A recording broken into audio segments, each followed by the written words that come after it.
고생하면 언젠가 잘 된다. 정말 그럴까요? 평생 허리가 휘도록 일했는데도 가난에서 벗어나지 못한 사람들이 왜 이렇게 많을까? 단언컨대 정주영은 고생만으로는 부자가 될 수 없다고 말했습니다. 정주영은 부를 부르는 건 따로 있다고 했습니다. 실제 이야기를 구성했으니 이 영상을 단 10분만 보십시오.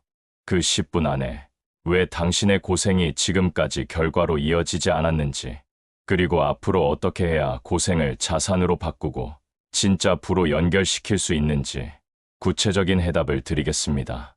10분입니다. 단 10분이 당신이 평생 붙잡아온 열심히 하면 된다라는 잘못된 믿음을 부수고 다른 누구도 알려주지 않은 부의 진짜 기준을 깨닫게 할 것입니다. 고생이 축적이 아니라 소모로 끝나버린 이유, 그리고 어떻게 해야 그 고생이 인생을 바꾸는 씨앗이 될 수 있는지 오늘 반드시 확인하셔야 합니다. 그럼 지금부터 집중하셔서 듣기를 바랍니다. 고생만 믿고 사는 것은 마치 물구덩이에 계속 양동이로 물을 붓는 것과 같다. 허리 휘게 퍼붓지만 그 물은 땅속으로 스며들어 결국 사라진다. 아무리 퍼부어도 고여있지 않으니 남는 게 없다. 반면 어떤 이는 똑같이 물을 퍼나르되 작은 둑을 쌓아 저수지를 만든다. 똑같은 땀인데도 그 물은 모이고 시간이 지나면 힘이 된다. 차이는 단 하나, 방향과 구조다.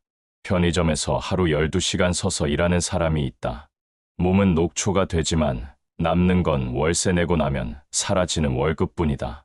그러나 옆에서 똑같이 일하던 다른 사람은 매일 물류가 어떻게 움직이는지 기록하고 어떤 제품이 잘 팔리고 어떤 제품이 남는지 살핀다.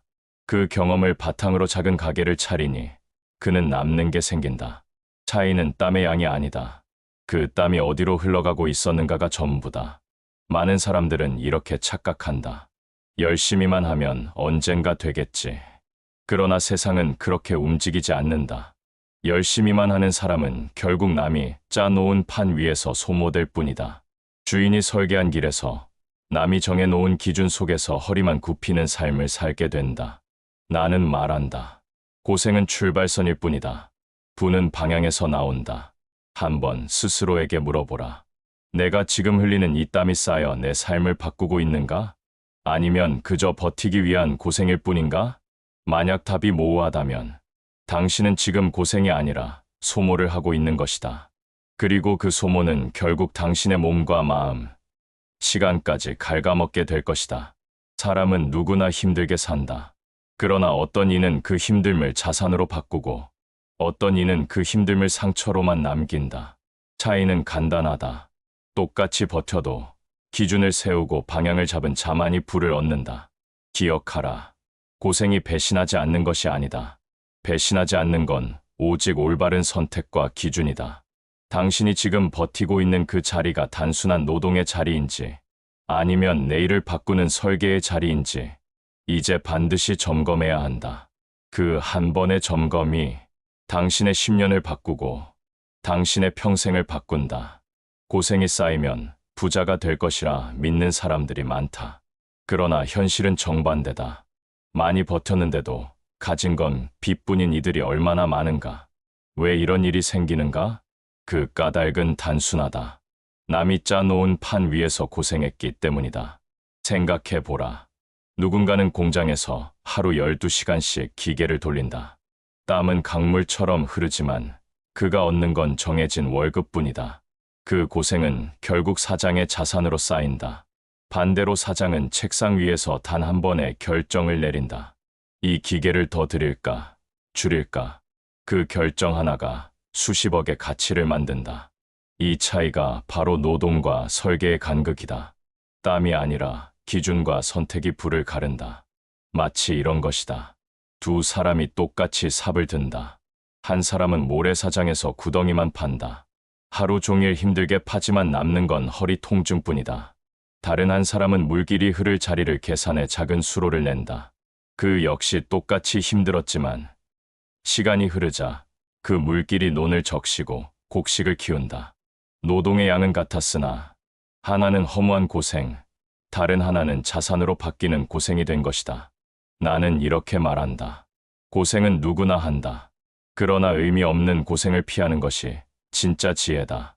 아무 기준 없이 남들이 시키는 대로만 버티면 그 고생은 당신의 것이 아니라 남의 것이 된다. 남의 잣대 위에서 흘린 땀은 결국 남의 불을 키워줄 뿐이다. 그러므로 반드시 물어야 한다. 이 힘듦은 나를 자유롭게 하는가? 아니면 남의 틀 안에 가둬두는가? 이 질문 하나가 당신의 인생을 갈라놓는다. 버티는 이유를 모른 채 흘린 땀은 통증일 뿐이다. 그러나 기준 위에서 버틴 땀은 씨앗이 되고 자산이 되고 결국 부로 자란다. 결론은 분명하다. 고생은 자격증이 아니다. 부는 방향과 기준 위에서만 완성된다. 남의 설계 속에서 허리를 굽히는 인생을 벗어나 내가 세운 기준 속에서 버티는 인생을 살아야 한다. 그때 비로소 고생은 낭비가 아니라 설계가 된다. 제일 중요한 사실을 나에게 물어보면 나는 돈이 아니다. 바로 그것은 사람을 보는 눈이다. 부는 결국 사람을 통해 흘러오기 때문이다. 나는 평생 이런 장면을 수도 없이 보았다. 일은 잘했지만 사람을 잘못 골라 평생 고생한 이들. 반대로 시작은 미약했어도 옆에 선 사람 하나 때문에 크게 일어선 이들. 사람이란 배와 같다. 같은 바람을 타도 어떤 배에 오르느냐에 따라 도착지가 달라진다. 부자가 되는 길 역시 마찬가지다. 함께 가는 사람이 잘못되면 당신의 고생은 바다 위를 맴돌다 끝나버린다. 한 번은 이런 일을 본 적이 있다. 어떤 이는 눈앞에 이익만 좇는 사람과 동업을 했다. 처음엔 순조로웠다. 그러나 작은 위기가 오자 동업자는 책임을 회피했다. 결국 그 사업은 무너졌다. 남은 건 빚과 원망뿐이었다. 반대로 또 다른 이는 묵묵히 책임을 지는 사람과 손을 잡았다. 처음에는 더디고 힘들었지만 위기가 오자 서로 등을 지켜주었다. 결과는 달랐다. 같은 바람이 불어도 배의 돛이 다르면 끝은 이렇게 달라진다. 그래서 나는 이렇게 말했다. 사람을 잘 보면 일은 절반이 끝난 것이다. 사람을 볼 때는 그가 화려할 때가 아니라 틀렸을 때를 보아야 한다. 잘 나갈 때는 누구나 웃는다. 그러나 실패 앞에서 어떤 얼굴을 보이는지가 진짜 모습이다. 책임을 지는 사람인가, 핑계를 대는 사람인가. 그 차이가 평생의 불을 가른다. 사람의 속은 말이 아니라 작은 행동에서 드러난다. 약속을 지키는지, 남의 노고를 존중하는지, 어려운 상황에서 더 챙기려 드는지. 이 세 가지를 보면 그 사람의 그릇이 보인다. 돈은 순간의 수단일 뿐이다. 그러나 사람은 길을 만든다. 돈이 나를 키워주진 않는다. 사람이 나를 키우고 사람의 신뢰가 나를 지켜준다. 그러므로 고생보다 먼저 사람을 붙잡아야 한다. 돈보다 먼저 사람을 봐야 한다. 사람을 잘못 붙잡으면 고생은 늘고 부는 멀어진다. 사람을 잘 붙잡으면 고생조차 자산이 된다. 나는 단호히 말한다. 고생은 피할 수 없다. 그러나 누구와 함께하느냐에 따라 그 고생이 짐이 될 수도 있고 다리가 될 수도 있다.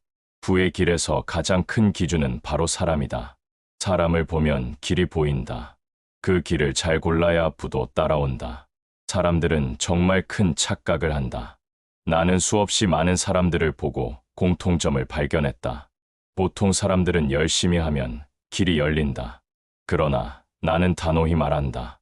열심히만 해서는 길이 열리지 않는다. 길을 열어주는 건 개인의 힘이 아니라 구조다. 한 농부가 있다고 하자. 아침부터 밤까지 쉴 새 없이 일한다.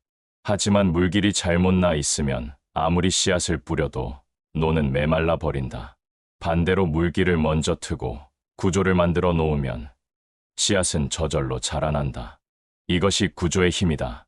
나는 많은 이들을 보았다. 땀은 누구보다 흘렸지만 남이 만든 틀 안에서만 고생하다 결국 남는 게 없던 사람들. 그리고 또 다른 사람들은 처음엔 적게 일하는 것처럼 보였지만 자신만의 구조를 만들어 결국 몇 배의 결과를 얻어내는 것을 보았다. 고생은 누구나 한다. 그러나 그 고생이 어떤 구조 안에 있느냐에 따라 결과는 완전히 달라진다. 나는 평생 이렇게 다짐했다. 내 시간을 남의 틀에 넣어 소모하지 않겠다. 내 손으로 구조를 만들어 그 안에 고생을 쌓겠다. 그래서 나는 일하는 방식을 바꿨다. 반복되는 일은 자동화하고 불필요한 결정은 규칙으로 바꿨다. 사람들이 하루를 버티는 동안 나는 하루를 설계했다. 그 차이가 쌓이자 결과는 달라졌다. 생각해보라. 집을 짓는데 벽돌 하나하나만 쌓는다면 얼마나 오래 걸리겠는가? 그러나 설계도가 있으면 다르다. 어디에 기둥을 세울지, 어디에 창을 낼지 처음부터 그려놓고 쌓으면 벽돌 수는 같아도 집은 훨씬 단단하고 빠르게 완성된다. 부 역시 이와 같다. 나는 이렇게 말한다. 고생의 양이 아니라 구조의 정확도가 부를 만든다. 제대로 된 구조를 만들면 적은 힘으로도 큰 결과가 난다. 반대로 구조가 없으면 아무리 큰 힘을 쏟아도 모래 위에 물 붓기일 뿐이다. 그러므로 반드시 물어야 한다. 내 고생은 구조를 만드는 고생인가? 아니면 남의 구조를 떠받치는 고생인가? 앞에 길이 없다면 멈춰야 하고 길을 낼 수 있다면 돌이라도 옮겨야 한다. 그 차이가 불을 쌓는 사람과 평생 고생만 하는 사람을 가른다. 나는 단호히 말한다. 고생을 두려워하지 마라. 그러나 헛된 고생은 당장 멈춰라. 구조 없는 고생은 그냥 통증일 뿐이다.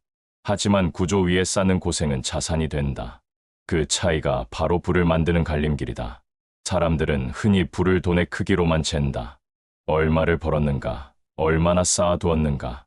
그러나 나는 말한다.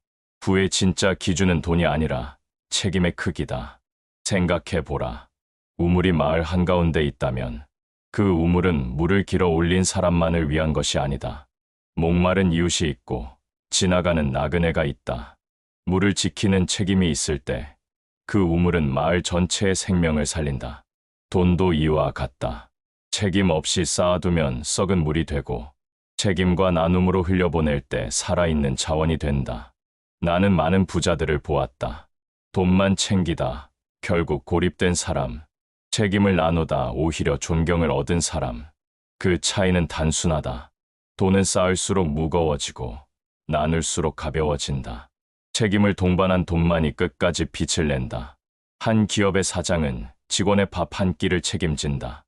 한 아버지는 자식의 미래를 책임진다. 한 사람의 선택이 수백 사람의 삶을 좌우할 때 그 책임은 짐이 아니라 힘이 된다. 책임이 무겁다고 피하면 결국 그 무게에 짓눌리지만 책임을 끌어안으면 그 무게가 오히려 나를 세운다. 나는 늘 이렇게 다짐했다. 내가 벌어들인 돈은 내 것이 아니다. 수많은 사람들의 땀과 눈물이 모여 만들어진 것이다. 그래서 나누었다.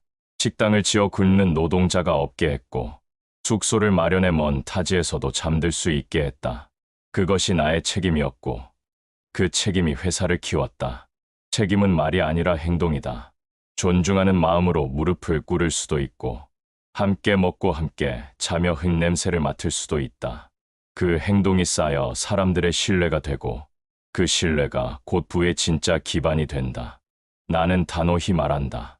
책임 없는 부는 모래성이다. 탐욕에 눈먼 부는 결국 무너진다.